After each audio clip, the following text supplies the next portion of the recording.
Hello, beautiful souls, and welcome back to all of the Aquariuses out there. If you are an Aquarius sun, moon, rising, or north node, this is your tarot reading for the upcoming month of February of 2025. And in case anybody's interested, I will be using my Osho Zen tarot deck, which I just love this deck. It's so unique. If you are a tarot reader, I would suggest getting this one. It's kind of fun. There is an extra card, so um, it's all of the major arcana cards, and then one extra card called the Master, and then the minor arcana. Um, I'll let you discover that if you choose to, but otherwise, let's see what Aquarius has in store for February. This is quite interesting, especially the way I just naturally laid out the spread as the cards came out, because it really the way the spread's laid out tells the story. So the first two cards, well, the first one that jumped out, no, they jumped out together. First two cards that jumped out together, they both came out upside down as well. So this could be an energy that's almost hidden from you. But the way this spread is spread out also, we'll get to that in a second. We have the Seven of Swords reversed. So in this deck, it's labeled as politics. And then you have the Ten of Wands upright. And in this deck, it's labeled suppression. And I think the suppression came out for Taurus as well. Maybe it was Pisces. I don't remember. But it's come out in another reading. But the next two cards that came out, and what's interesting is the way I laid this out, these were directly underneath the other two cards. We have the Six of Cups, which is the dream, and Inner Voice, which is the High Priestess. And then at the bottom of the deck, we have the Queen of Swords, mortality. So the energy I picked up as soon as I actually looked at all the cards laid out, and again, especially with the seven reversed, Seven of Swords reversed, and the Ten of Wands upright, sitting on top, and then directly underneath of them, we have the High Priestess and the Dream. It almost feels like in your conscious life, like you are very aware of the struggles you have going on right now and how these struggles have almost like forced you into putting on this mask. But at the same time, because it's reversed, you're moving out of that like desire, but it's tricky because it's not a desire. It's almost like you were forced to put on this mask. You were forced to wear this face, which has then caused you to have like carry this burden of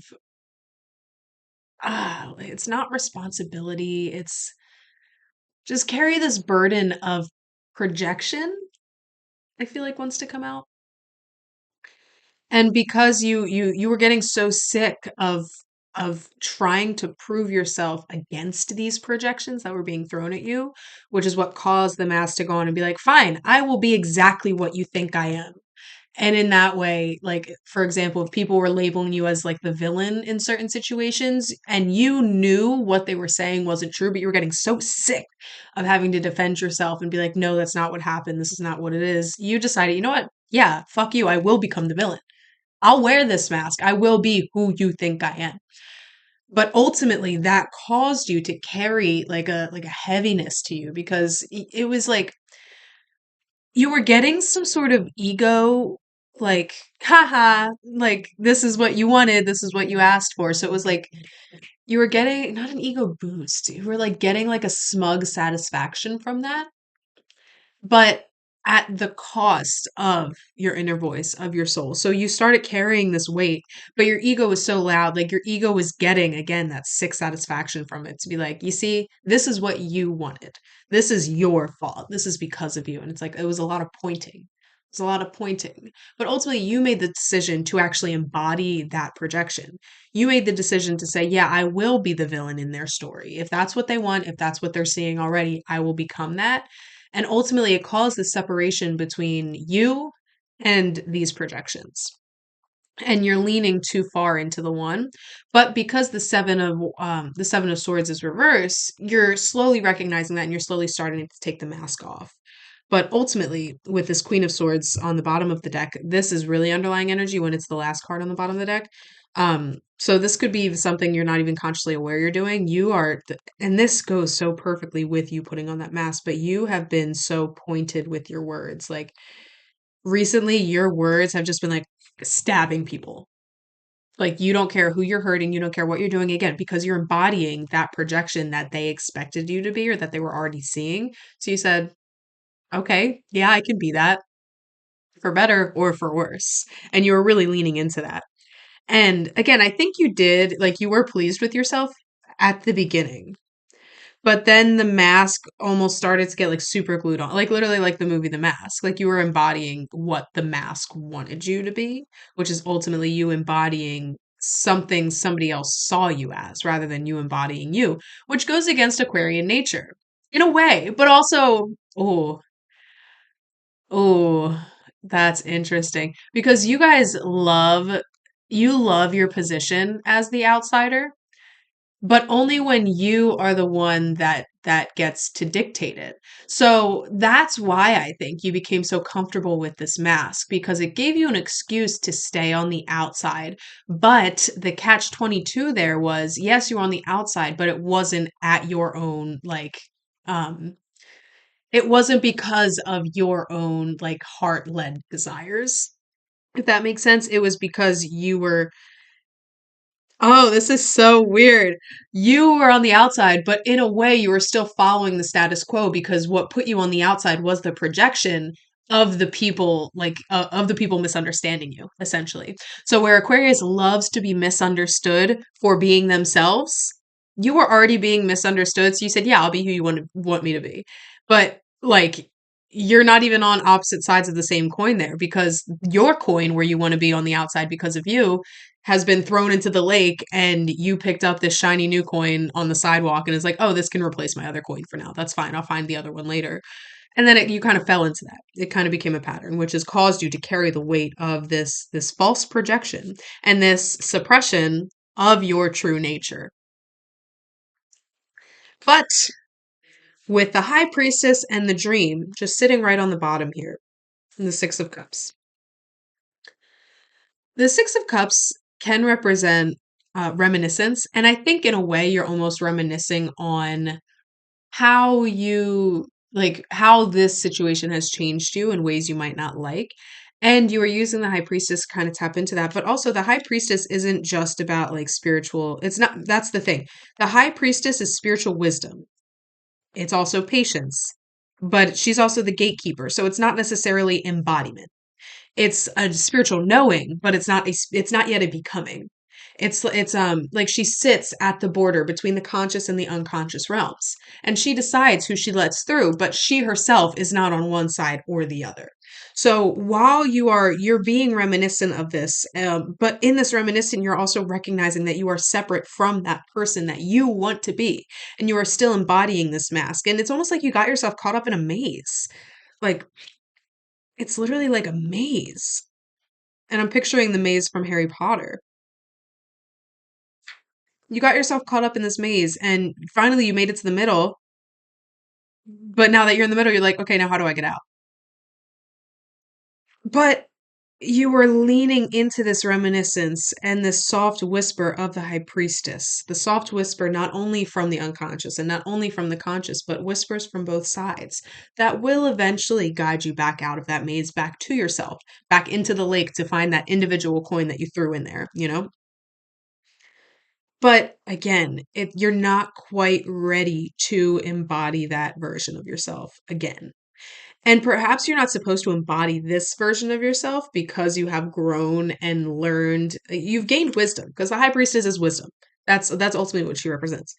You have gained a certain wisdom from this time of you not embodying your fullness. So you're not going to go back exactly to this person. Why doesn't my pinky does not want to. Oh, anyway, random random observation there. You don't want to embody this version of yourself anymore. You would like to get back to you, but now that you've grown and attained a certain wisdom from that, you're not going to be this side of the coin anymore. You've now upgraded to this side of the coin. You got your peace sign, you got your rings, you got your bling bling. And I think that's what you're going to recognize when you come back to yourself once more, once you get out of this maze of masks and politics and projections and all of that. You're going to find that you are now even more yourself than you were on this side. You are even more than what you were previously before you put the mask on. Now you're going to have this new sense of self-expression. You're going to have this new color, this new pop to you. And not only that, when these projections come back around, because I feel that especially for people who are unhealed. And I was talking about the people who were projecting onto you that caused you to be like, fine, I will become that. Usually, people who project onto others are unhealed versions of themselves. And so those projections might not cease. Alternatively, you coming back to yourself, this new upgraded version of you, you coming back to yourself could actually inspire those people who are pushing out those projections of you to look at themselves. Not that you are doing it for them, but that could be a consequence. What's a good version of consequence? That could be a reactionary reality. I don't know. Anyway, that could be like some an effect. That could be an effect of you coming back to yourself, but you're not doing it for them. You're ultimately doing it for you, which is why it's going to be so impactful. But at the same time, there will be other people who are also throwing these projections out that have no desire to look at themselves and look at where those projections are coming from. And they just want somebody to be the villain. So moving forward, when you come back to this new self-expressed version of yourself, and you continue to get those projections from others. You keep being called the villain in whatever story this is. You are now going to be like, I don't care what you say. True Aquarian nature. Like you can paint me as the villain. That doesn't mean I have to embody that just to prove you right. That doesn't mean I have to embody that to get some sick satisfaction of being like, see, this is what you wanted. Instead, I'm going to embody me. And if you choose to use this version of me that will naturally project onto you your own shortcomings so then you can have the same journey out of the maze and become this version of yourself as well. Amazing. If this is going to be too much for them, this is going to cause even greater projections coming from them, which paints you even more as the villain. But the difference between this version of yourself and this version of yourself is that this version truly could not give a flying fuck what these projections are saying about them. This version is like, okay, it's like that meme of there's like a group of people talking and someone is like by themselves yelling like, "Hey, you got blah, blah, blah, blah, blah." And then like the group of people look over for a second and are like, so anyway, and then keep talking. You know, like that's the energy that this version of you is going to embody. But before you get there, you have to find your way out of the maze. And again, since 7 of swords, since this card is reversed, you are at the point where you've already recognized this mask that you've been embodying for X amount of time is not you. And you are already at the point where you're ready to find your way back out of the maze. And these two wouldn't have come out and been placed under here unless they were already subconsciously guiding you. So lean into your reminiscence to take off that mask. Remember who you were before the mask, before the projections, before these people came into your life, and slowly use your position at the gateway, at the portal between the unconscious and the conscious, to hear the whispers that will then guide you back to yourself. And I want to, before I shuffle again, I do want to touch on the Queen of Swords one more time because she is not just pointed with her words. I know that's all I said about her earlier. She also has, oh, so that's how she relates. She relates to the Seven of Swords reversed and the Ten of Wands upright with her pointedness, with her ability to just cut to the core. But how she relates to the High Priestess and the Six of Cups is that knowing side of herself, where she's calm and she's quiet and she really only speaks when it's necessary, when she has something to say. But everything she does say hits to the core in in a way that helps inspire change, in a way that helps people grow and recognize themselves. So going back to when I said when you start to embody the self-expressed version of yourself, and just you standing there naturally will subconsciously and subtly inspire and influence the people throwing those projections out to then do their own inner work to change. That's that energy that's represented by these two cards. So you are almost like, as you find your way back to yourself, you're becoming a more evolved version of this Queen of Swords as well. And the Queen of Swords is also mental clarity, which I think you're already sitting with again, because you already want to take that mask off. You've already recognized it's been a mask and you kind of got lost in that. And you're ready to embody that sureness that the Queen holds.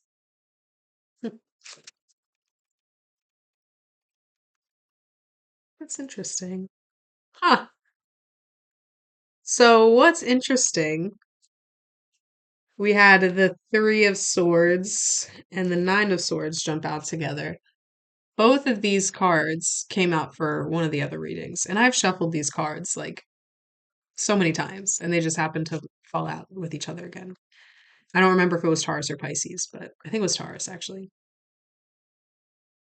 So that's interesting. So much swords energy. So again, it's going back to that mental. There's a lot of mental energy, Aquarius, and I mean that's on theme for you. That's on brand for you guys. But what's interesting with the 3 and the 9 specifically, and then the words for these ones are isolation, and sorrow. So there's going to be a part of yourself, and it might be that ego side I was talking about earlier. There's going to be a part of yourself as you find your way out of the maze and come back to yourself and whatever comes with that. There's going to be a sense of loss here. You're going to be losing what you thought was a part of yourself because maybe you've been wearing this mask for too long that you've embodied this like nihilistic and like I'm getting just like catty. Like you've embodied this villain-esque nature that I don't think really is you, but you've been walking in those shoes for enough time that there's a part of your ego that has now identified with it. And I actually saw this old video from Mac Miller the other day, and this is a great example of that, where he says, love is underrated. I feel like there was a point in my life where I thought that, being like pessimistic and nihilistic and negative, I thought that made me a more interesting person and people would think I was more interesting that way and I could make better art that way. And he goes, it's not the truth. It's not. Like embodying love, being that positive version of love, the walking embodiment of love is what makes you more interesting. And I think there's a part of your ego that is going to be that is going to be kicking and screaming because they think this nihilistic version of yourself is you. And they think they are losing something that makes them themselves by coming out of that maze and coming back to yourself. So there's going to feel it's going to feel like loss and it's going to feel like heartbreak. And I think despite that, it's so important that you navigate yourself out of that maze because what you have outside of the maze. So this is again, it's like the maze in Harry Potter, how it's not only them just running through a maze, it's there's different obstacles. These obstacles of feeling loss and feeling heartbreak and feeling disconnection and even potentially pain in your upper spine, maybe insomnia too. Those can be challenges that you have to navigate as you get out of the maze. But once you get out of there, bottom of the deck, oh my God, that's beautiful. Bottom of the deck was the King of Wands, the creator. And what was under the King of Wands? The Fool. So you being able to sit like you not succumbing to those feelings of loss and sorrow and pain and again insomnia and all of that. You being able to walk through the maze, face the challenges head on, navigate around them, listen to those soft whispers, especially in the face of these challenges and find your way out. You are embodying this version of yourself where your intuition is just like as strong as it can be to guide you.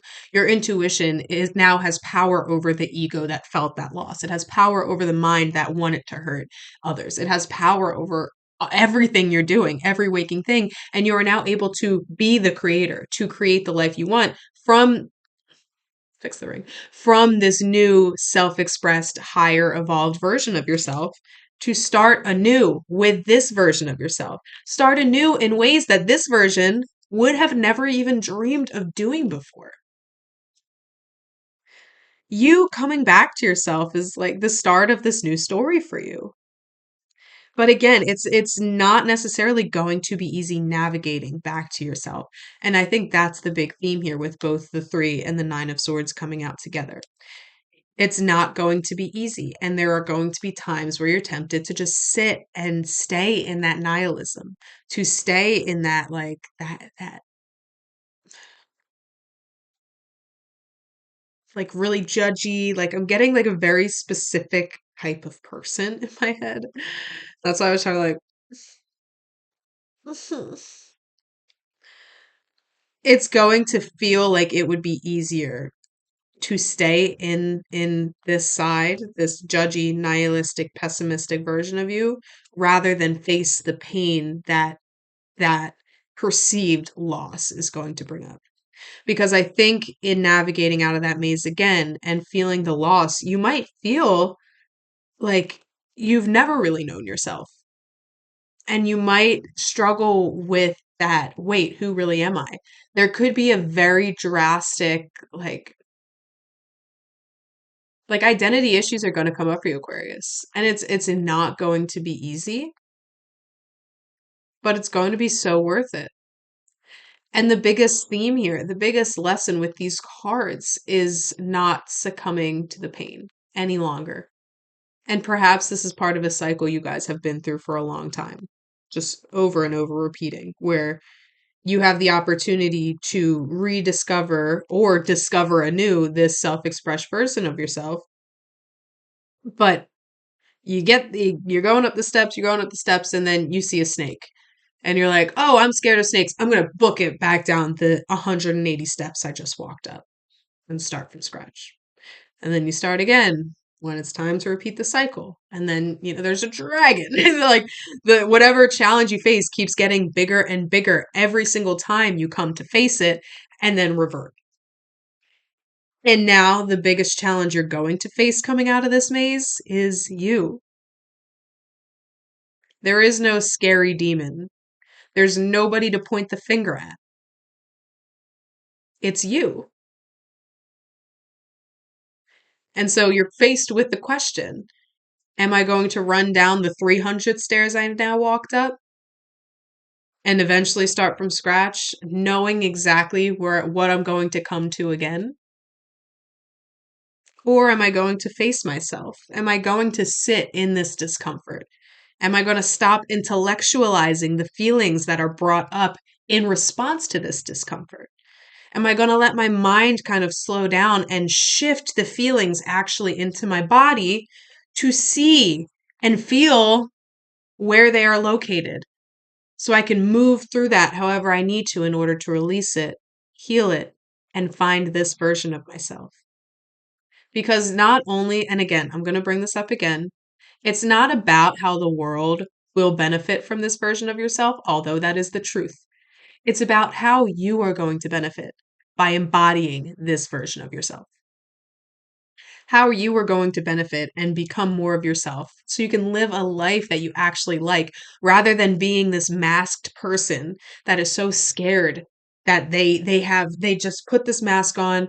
They think it's easier to be nihilistic, which it is. It is easier for a time until you have to go up those stairs again and face yourself because that self is always going to be waiting for you.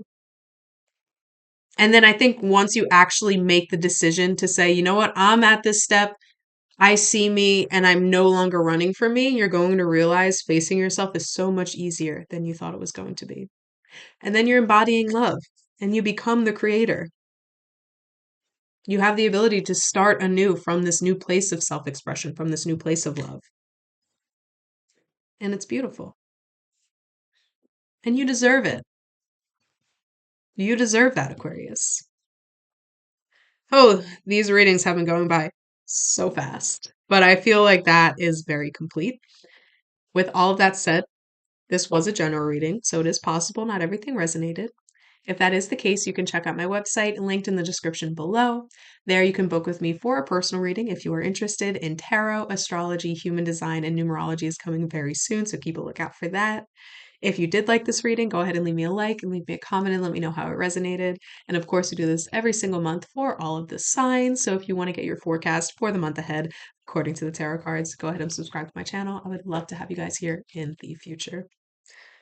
But Aquarius, this one was a little heavy, a little bit heavy, a little bit piercing. Queen of Swords. A little piercing, but I think it's something that you are all ready to hear and that you are all ready to face. And what's waiting for you on the other side is your beautiful embodiment, is your beautiful self, the ability to become the creator and start anew and create the new life that you want to live.